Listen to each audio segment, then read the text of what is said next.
Welcome to the Community ROI podcast. Here, senior community experts, founders, and C-level managers tell the truth, the whole truth, and nothing but the truth about how community impacts business growth. By listening to these conversations, you'll get actionable steps on how to connect community goals with business goals to skyrocket business growth while still bringing extreme value to community members. My name is Yurii. I help people and brands shine through communities and personal connections. And my guest is Nuri Demirci Lopez, a founder of a digital twin AI startup, published author, and an ex-principal program manager at Microsoft who has built there a global, community-driven workforce spanning 70 plus countries and hundreds of freelancers. So welcome, Nuri. Hi, Yuri. Thanks for having me today. I'm very excited to talk about and learn from you as well on community. I feel like it's never ending conversation. So we started the conversation at the Independent Workforce podcast. That's exactly how I learned about the amazing communities that you've built. And that's exactly why I wanted to continue this conversation and to learn from you even more. And as I've told you before the recording, it's very interesting for me since you are not community builder by title, but I would say community builder by heart. And I feel like it's a huge sometimes it's connected. Hopefully it's connected for all community builders, but sometimes it's not the case. And I would really love to dive deeper into how you've done it, what you learned from it yourself, why did you like it, and all the things around it. So let's jump straight in. Let's start with the first question. So tell me the story of how you started building this community of freelancers for Microsoft. Once again, while not being a community builder, and I'm curious, what have you ended up creating? Yeah. I'm not a community builder. I'm an expert in community. I'm neither an HR expert, but I'm a human. And whenever I have been in teams, for example, I could have been a professional cyclist, and amongst the cyclists, there is a community. And when you go in a peloton with a cycling team or with people cycling around on the same path as you just see that people without any direction are coming together in taking over to protect the one behind, and then you take over to protect them behind. So you can go a lot faster and a lot longer if you, without being dictated, work together and you understand each other. And then you stop somewhere, have a coffee, get to know the people, and then all of a sudden you ask, hey, what do you do in your life? And the person says, women or men, it doesn't matter. He says, hey, I'm a police officer. Oh, that's interesting to know. What do you do? I'm a computer scientist. And then you see that all of a sudden you start receiving WhatsApps, you meet for business, you meet for pleasure or whatever. So what this natural type of community does, from my previous experiences as a sports person, is that it creates further connections naturally. And it's good for each side, and it's good for people who are around you. I believe in human, although sometimes you meet people who have like different purposes and bad purposes, but generally speaking, I believe in humans. So when we started to build the freelancing platform on support and consultancy for Microsoft 365 and Copilot, it was no different to say, look, it is going to be a professional ecosystem, but it's going to be an equal place and a flat organization where everyone feels equal. There's no hierarchies. Our organization was a flat organization. Everyone is equal, and everyone is free to talk to each other whenever they want, in what sense and topics that they want. So it's really about a non-purposeful thing. So sometimes you see, organizations that I've been in, they're trying to build community, like a forced community. Let's build a community, let's have an event, let's have this, let's have a giving campaign, let's have this. It is just like those kind of things, they don't work unless you just nurture it. So what I'm going back to your question, Yuri, is that it comes from my sports days where I really felt very good, connected, and being part of something bigger that has a purpose, and applying this principle to my day-to-day in everything that I did. Freelancing, 72 countries, 1,000 people was not easy, and we can talk about it later on. I can imagine it's not easy, sometimes together like three people when I'm creating a panel discussion webinar or something like that with 3 or 4 people, it's not easy to just gather 4 people in one place in one time because everyone is so crazily busy. And specifically about talking to communities that you mentioned that some brands are trying to kind of force on people, like, hey, we think that you need this. We think that you need this. But have you asked if people really need this? Because usually that's a huge problem that people face in the community world because they think that people need something, but they don't really need it. They need some help and support here and there, but they don't need extra events. They don't need like extra newsletters. They have a lot of this in their lives. So it's always about kind of understanding what people needs are, first. And also coming back to the beginning of your, let's call it freelance community. So usually when you work in corporate and you work in Microsoft, so it's all about, once again, hierarchy. It's all about having specific roles. It's all about having specific structures. So I'm curious, how did you manage to end up with this flat organization within the corporate organization? Yeah, it's a great question. It was not easy, by the way. I read this book years ago, which is called Reinventing Organizations. And I think it's the book that I fastest read, one of those books, that amazing book, Reinventing Organizations. Check it, and it's really cool.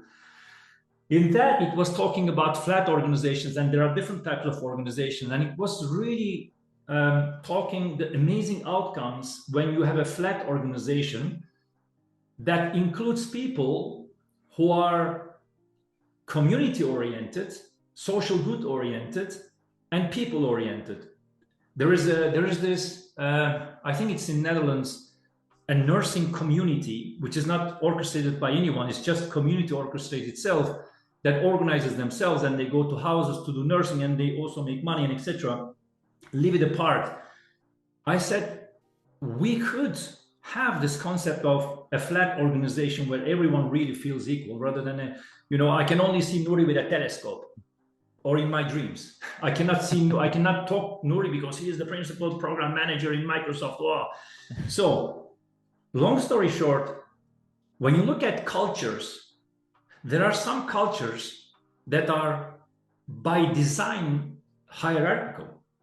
So you go to, we don't need to say countries, you go to several different countries and say, they need hierarchy. There are people that they need to be told things so that they can execute on things. So one of the learnings that I had is that it takes time for those culture, it's not a criticism. It takes time to show them that, hey, being equal and in an organization, in a business, and not hierarchical, it's okay. And it's beneficial for you and it's beneficial for me as well. Why? If there is hierarchy, my listening channel reduces to minimum because people are afraid to talk to me. They're literally. So this has been a journey where in all of the monthly All Hearts, we had a monthly coming together. We talk about business, what's going well. We talked about budget to a freelancer, about our organization. How do we do? Where do we lose? So when you see that in all those kind of coming together, it's not mandatory, by the way. So you come, I speak, you speak, many people speak, but I basically talk about how our organization is doing, what are our struggles, what's our budget look like, and etc. What are the upcoming products which are coming? When you start showing them, without sending them an email to say you need to read this email, when you start showing them that they are with us, they are included, they are part of us, and we have no problem to share some information with them with all open-heartedness, then you start seeing that hierarchy dissolves slowly. People start reaching out to you. People start complaining about things. They start saying, hey, Nuri, or whoever, this could be done in a different way. So we defined clearly roles, and each role is this. My role was managing the budget, making sure that the business is running well. My role was not like mandating and dictating. So it was an evolution that took us maybe 1.5 to 2 years. But when you see the outcome of this, it's really, really impressive, because some people create communities, Yurii, to chase a business goal. If you create a community to chase a business goal, that community is condemned to die. If you create a community to care about the people, then that people will care about business as a consequence naturally. So if you shift your mindset from I create a community to business goal to, hey, I care about the people that will deliver business goals, then you reach your target. And it becomes part of the DNA, the legacy that you leave in the organization that you've been. You know, it's fun that you mentioned that, because you still kind of care about the business goal at the end of the day, because you care about humans, but you are kind of like, you know, it was an episode before of Community ROI, and my previous guest told that the best business is, so your business success is success of your customers, and it feels like it's very similar. So your organization success is success of people who are working with and for your organization. So it feels like when you are, you know, coming with the open heart, and you are being open also about like how the things works inside the Microsoft, you are opening your heart, you're sharing, you are even being vulnerable with people that Very vulnerable. are not even like full-time employed. So basically they might not even work on a project at the moment with you. So you might hire them in the future, or more, you might have hired them before. So it's still about the business goal at the end of the day, you know, because when I joined community world, like it was like long time ago, already 10 years. But when I started working with businesses, I have this thing that called sense of belonging. And I was thinking that the main thing that community has to bring is sense of belonging. But then I was like, you know, sense of belonging can be different. People can be like enjoying talking about the dogs or the cats or the turtles also, by the way. And then, you know, they're having fun. Yes, exactly. And still they are not moving needle anywhere. And not I'm not talking just about the organization, but for themselves too. So yes, they're having fun, and that's it. And then I feel like you have to still kind of like steer them in the right direction, you know, kind of like to make a two-way street of value, that in the way that they are getting value and you are getting value and everyone is happy. So not in the way that you are using people, but in the way that you are kind of collaborating on reaching the bigger goal. And you've told me that it took you around one and a half, 2 years. Yeah. So I'm curious, how did you start? So like guide me through this process of like these 2 years. How did you grow this community, like from the point zero to the moment where you could really call it community? Yeah, I mean, we started very small. In the previous podcast, I talked about the story, right?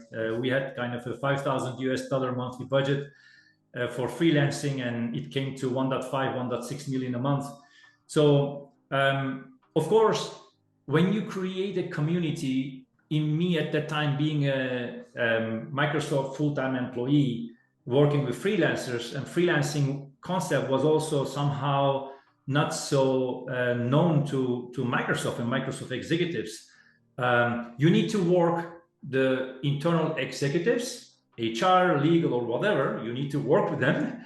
You need to know what you can share with that freelancer community to create that community and to drive them to business goals. And you need to work with the community itself. And many times you need to get a lot of hits and feedback on, hey, you're not doing those things right or wrong. So we started very small. One thing that we really cared about is the following.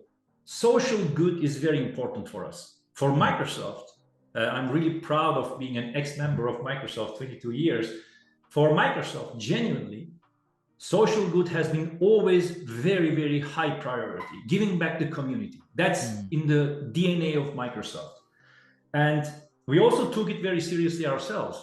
So when we work with freelancing platforms and you give them like skills description, or, you know, what type of role, what type of people do you want, what type of skills, and etc., there was one very important requirement, that the persons, without being asked, they were having in their CV or in their descriptions that they were doing in some form in shape social good.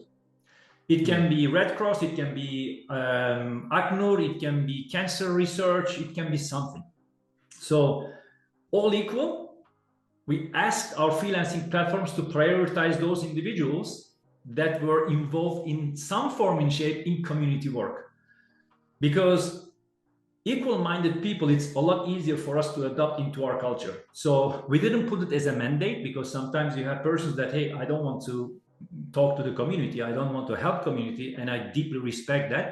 So we didn't just discard them, but we gave priority for our business needs and our community spirit to have those kind of people. I mean, we had people who have been in the Red Cross. This was a gentleman from Serbia. I will not tell the name, but he has been in Africa in the center of the war, voluntarily helping people to cure. And he was a great SharePoint Online specialist. And I said, hey, I don't care about the price points of this freelancer. I want this person with me, because he will care. He will for sure do something proactive. So we went this due diligently. And from the beginning, in the beginning, you are a small kind of a community. You do monthly meetings. We call them all hearts, not instead of all hands. I think labeling is very important as well. We never talked about headcount within our organization. We changed all of that. We always were talking about heart count. And our Microsoft executives, they were saying, what is this? So, heart count, what are you? Say, hey, whenever you speak to a freelancer about heart count, you talk about heart count. You don't about head count. Is very, very dull, very boring. It's very non-human. We have hearts beating here that are using their minds to solve some business problems or technical problems. So we had this weekly kind of all hearts meeting, and we were geographically dispersed. So we have people in Latin America, in Europe, in China, in everywhere.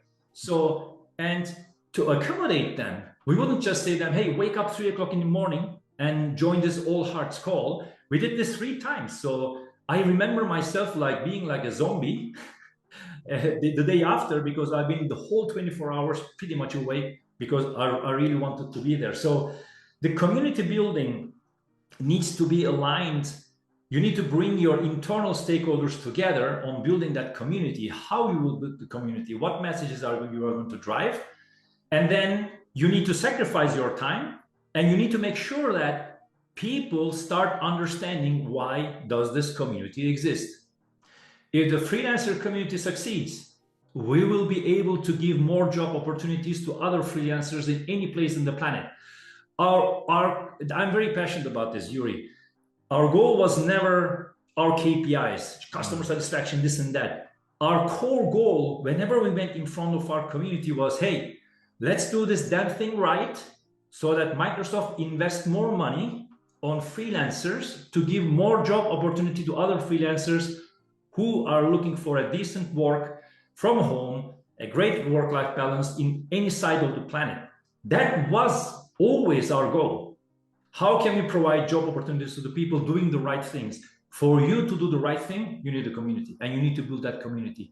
Of course, we had some people like this gentleman from Serbia that we talked like in the back end to say, hey, let's call this person Sam. I'm making it up, right? The name is not Sam.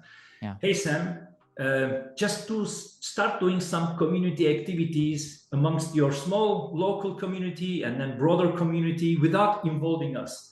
Because we could have said, hey guys, ladies, just jump and let's have something, whatever, right? But it needs to come from the community. If it doesn't come from the community, it's not real community. So we had like 10, 15 people who were really very open to this. And they were saying, oh, okay, I'm going to help this community to be built.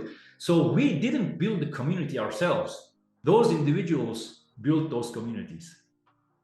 It sounds like you supported leaders already. So you identified leaders within the people who might drive others, who might help others, and you kind of like provided them with tools and help and support to kind of like grow their own micro communities. 100%. So you know, it also sounds a little bit like a fairy tale. Like if we are very honest, so you know, like if company like invest like money and time and hearts just to bring people jobs or just to help, it's still like in our material world, it sounds like a fairy tale. So I'm curious, what was in it for Microsoft itself as a business, as a corporate? Why did they have this and still have this idea in their mind to help and support people? Yeah, I mean, everything starts with our one of our founders, which is Bill Gates, and he's really genuine. And we've been seeing him and listening to him so many times internally in Microsoft. He's extremely genuine. He's always been extremely genuine, together with Satya as well, on giving back to society. So Microsoft makes money, of course. Microsoft is a business company, of course, but Microsoft does care about community and care about social goods and give back.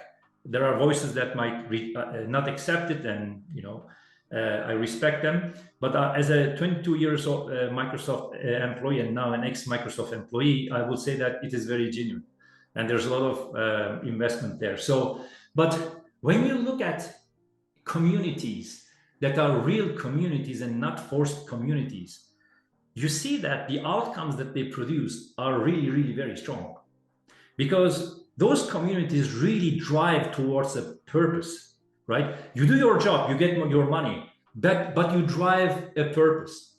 And when you go towards that purpose, and if that purpose is really genuine, the outcomes that you will produce is one freelancer in a community will back up another ill freelancer that is not able to do work during that time without being asked. So there are two ways to do that, right? This person is ill. Me as the leader say, hey, Tom, you need to replace this person.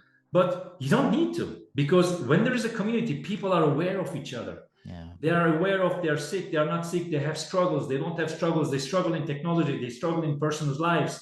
And they naturally start backing up each other. And you don't need to go and drive that crazy operations 24/7 like we used to drive. In our case, it was not a crazy 24/7 because people naturally were backing up each other. In the end, it is clear that you can drive business goals by mandating and dictating.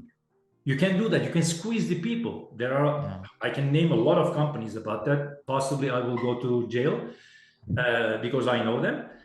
But you can also create business results, which is your ultimate goal as a business, driving community and the well-being of the people, so that those people work together towards your business goal as well, right? So that's kind of, I think, the benefit. Look, our organization, compared to any organization on support and consultancy, was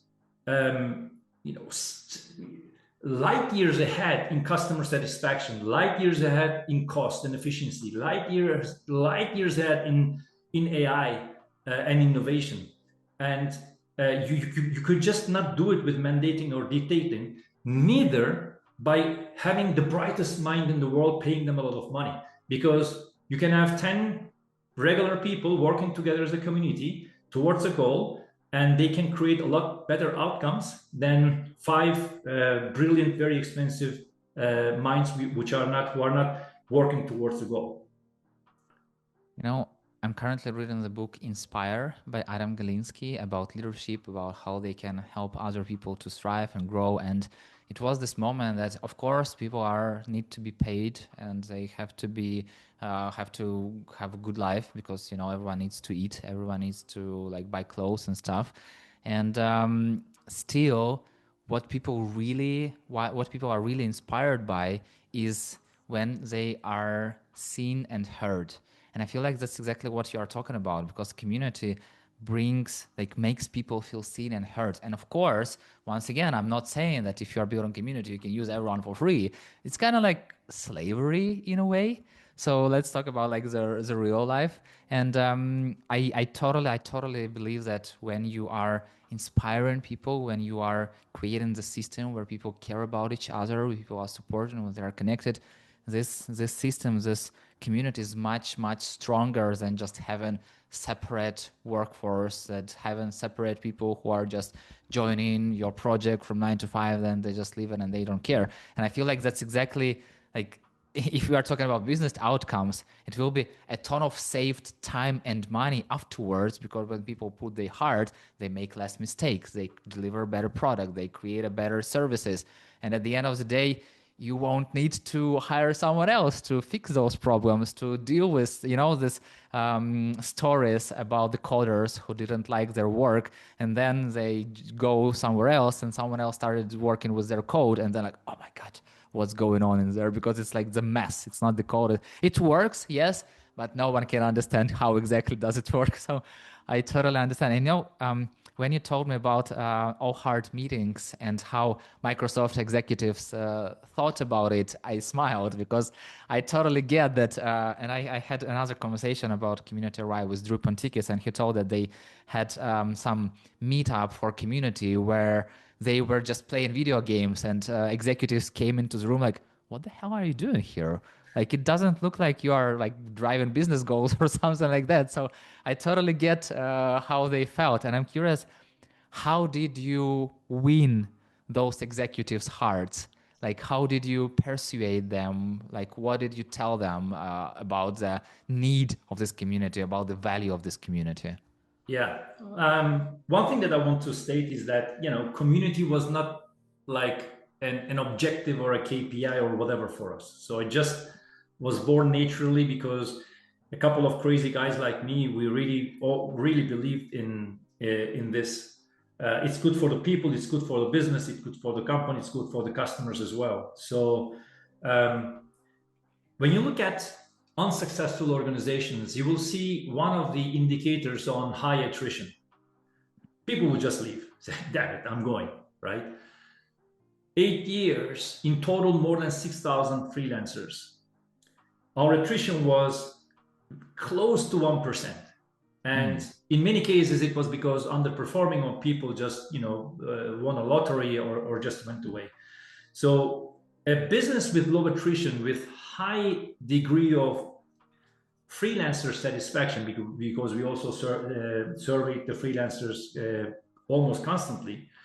When you go to the executive to say, look at our organizations, our business outcomes, look at we call them ambassadors, look at our ambassadors' internal satisfaction, our tools, systems, and et cetera, look at the social good activities those people are driving, and compare it with any other organization that you use, not freelancers, but maybe partner organizations, outsourcing organizations, and everything. So compare them. It's clearly seen. I mean, Yurii, look, I'm not talking about a small difference. I'm talking about Everest mountain difference on all of those.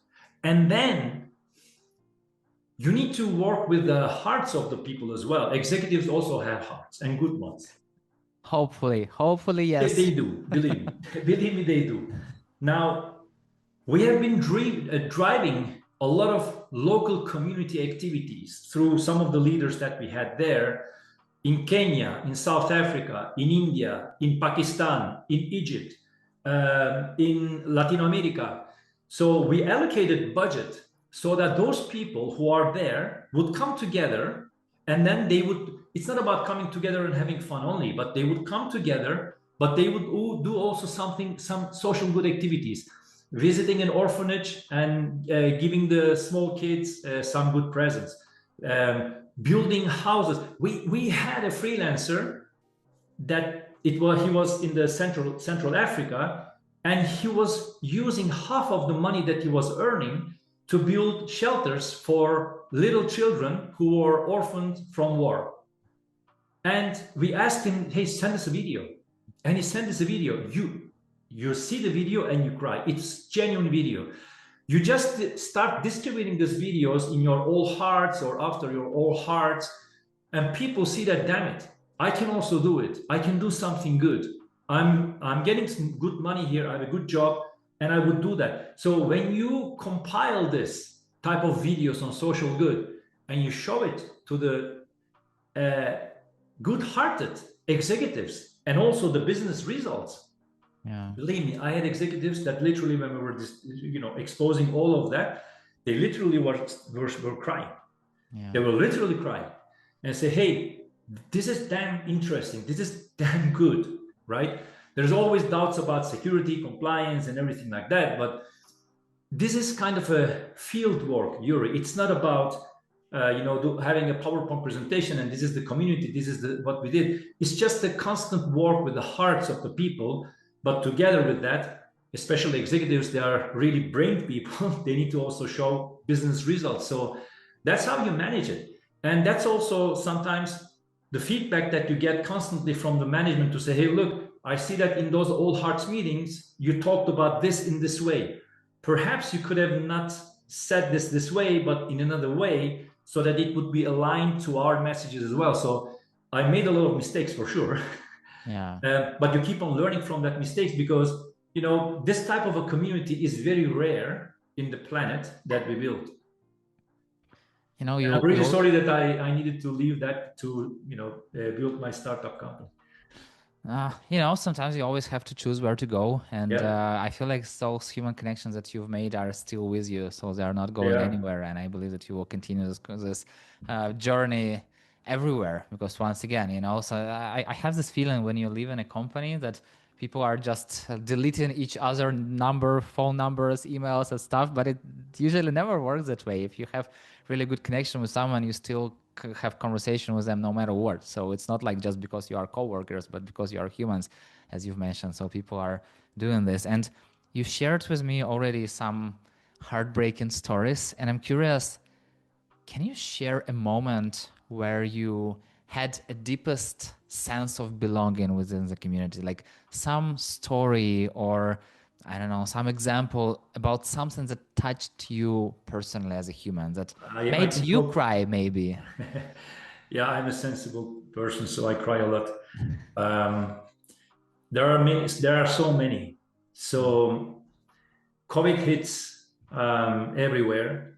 We were really lucky because we knew how to, work remotely as a great community, scale up and down, sacrifice for each other, like the U.S. Marines. I mean, they give their lives without thinking for each other. And we came to a community where I would say 90% of the community members, they would do anything for each other. There were a lot of other people, not a lot of, some people, like 10%, they wouldn't care. They only would care about money, and that's also fine. So we respect all of that, and we don't treat them, we treat them no differently.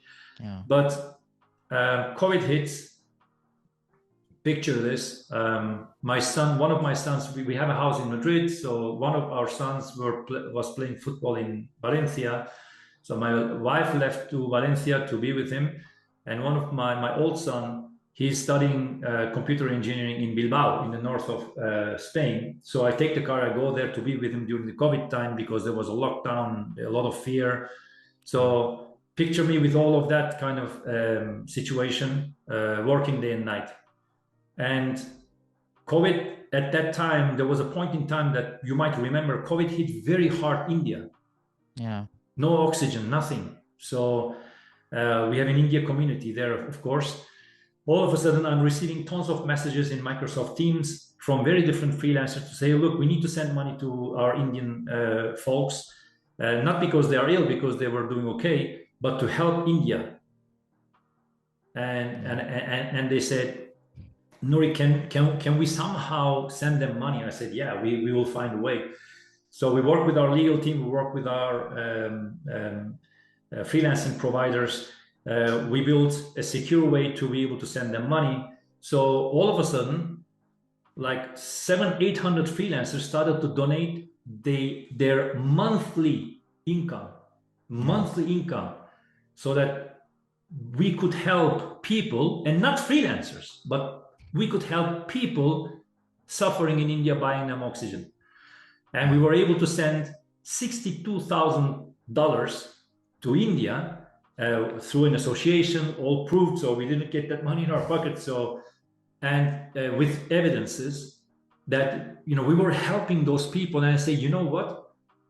I'm so proud that we built this community. I'm really so proud. I'm so proud of all of these people. That's one example. The second example is that when you work with human, and this might be a little bit more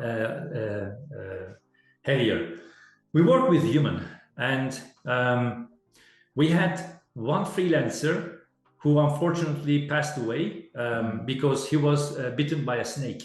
Wow. So he couldn't have time to go to the doctor to be cured. So he passed away. All of a sudden, I'm seeing people, hey, we heard that this person passed away. We would like to collect money to send it to his lovely wife and lovely children. How can we connect with them? And I said, look, me legally, I cannot, it's, you know, personal information. So we went through all of these processes, got the permissions. We found that spouse. And the community sent a significant amount of money to the spouse because the income, the only income that she had was her, in this case, her husband. I mean, it's all about material, it's all about money, but it's all about lives. So when you see that, the culture you are trying to see with all of your mistakes is just showing up when there's so much hard time. But that's you say, you know, all of the suffering that you have, sometimes all of the insults that you get from some freelancers that move away from the organization for XYZ reason. Hey, you know, man, it's really worth it. It's really, really worth it. So, and of course, you take back that stories to our executives, right? Yeah. So, so it's a very touching kind of moment for me. I have tons of that, like that, Yurii, I can tell you. So I don't want to get more emotional and cry in a podcast. Yeah. It's okay. It's okay. It's community. We can. Community No one people is listening. understand you. Yeah, exactly.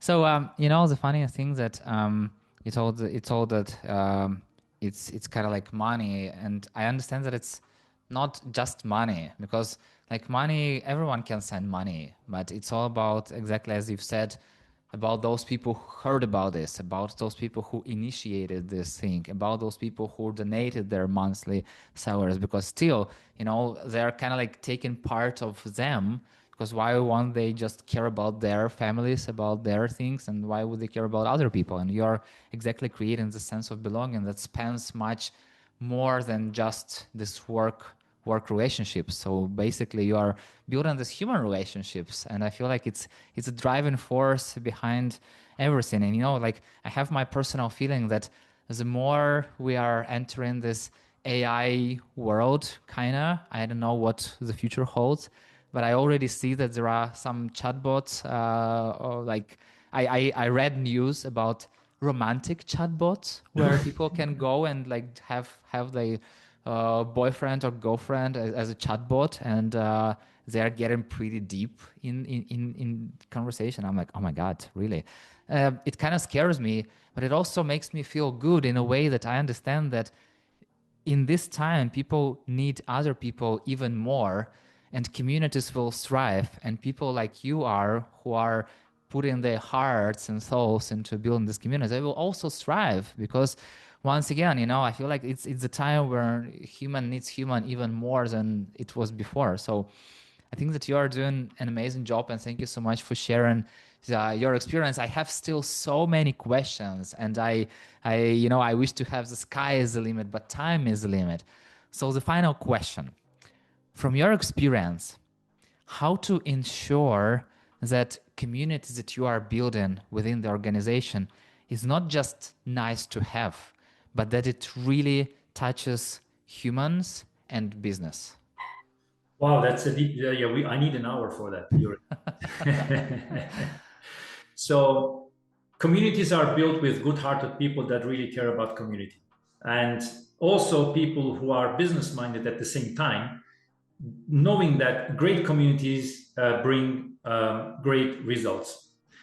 Um, One thing which is for me very sure is that there is this the picture that maybe you would like to put in front of the people afterwards in the podcast.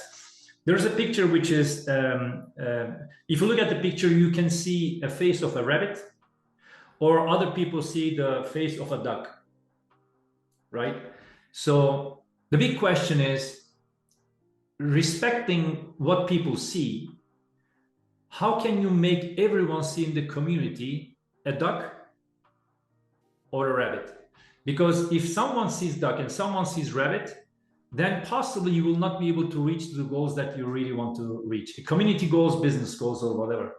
And it cannot be a dog representing a business call looking for some, you see a dog, and then community, a rabbit. It needs to be exactly the same thing. When you are able to align that, and when you're able to tell the people why is it important to build this community and why is it important to keep good business results, when you bring the why, like Simon Sinek says, and it's also in my book, I think that's really the key. And you cannot build community. I'm going to repeat this 2 times. You cannot build the community with fake people. Because I've seen so many people in corporations that they talk so much about community, but they're really fake. It's just they say it to say it. They need to really live it. Whenever the community needs them, they need to be there supporting. So yeah, that was kind of a very short answer to your question. And looking forward to deep dive a little bit more on some really very interesting stories that I would like to share with your community, Yurii, that will show how impactful small things can be in life. Yeah. If you have the right people. Yeah, I feel like it's all about people, like when the war in Ukraine started, it was like 3 years ago, 3.5 years ago, or it's even more. Okay, it's crazy. But when it started, I was like immediately something changed in myself. And I was thinking about that the main thing is not the houses, not the cars, not the stuff that you have around. The main thing for me personally is, first of all, that me and my family are alive and safe. And secondly, like the equal importance is what people are around you, what people do you know. Because once again, you can lost everything overnight. As long as you have people, you'll be okay. And I feel like it's a essence of a community, because as long as you have those people around you, you'll find a way to survive. You'll be there. If you have problems with health, yeah, it's harder to survive. But with other people, it's totally good. So still, last but not least, name 2 people who do you think I should reach out to talk about community ROI? Yeah, I think one of them is one of our best community members that we had. His name is Dagoberto Garcia from El Salvador. And the other one is exactly the same person that I mentioned you in the recent podcast, is Laura Gil, Laura Gil, Gil. I can send you their contacts. They are amazing people. I mean, we couldn't have built anything without them, their spirit, their positivity, their contribution. So especially talk to Dagoberto Garcia. Will do. And what is the best way to connect with you? With me, I'm in LinkedIn, Nuri Demirci Lopez. People can also connect with me and chat with my digital twin about community as well in the website neosentia.ai. But possibly my name is going to be in the podcast. So if you look at my name in LinkedIn, you can reach out to me directly. I'm always open. And anything that I can learn from you, from everyone in the podcast, or anything that I can help them with, I'm going to be there available. Nuri, we connected first because of freelance world, because of the things that how you created jobs for freelancers within the corporation. Then I heard about the All Hearts meetings, because just the name already went deep into my mind and into my heart. And then I was like, oh no, we need to speak about community, because even though we started this conversation around freelancing, I understand that it goes much deeper and you have so much bigger stories, and you need to have this human thing inside of you, and you definitely have this. And I'm happy that you shared just a little bit of your story, just a little bit. Like, you've been doing it for 22 years already, so you have a huge ton of experience. And even though you are not officially a community builder, I can tell you are a community builder in your heart. So thank you so much for sharing your experience and coming to have this conversation with me. Thanks for having me, and looking forward to the next one. I always enjoy the talk. Thank you very much. And yeah, see you in the community world. And thank you so much for listening. If you have any questions about how the community can help you reach and overcome your business goals faster, let's connect on LinkedIn and talk about it. That's it. We're done. See you in the next episode.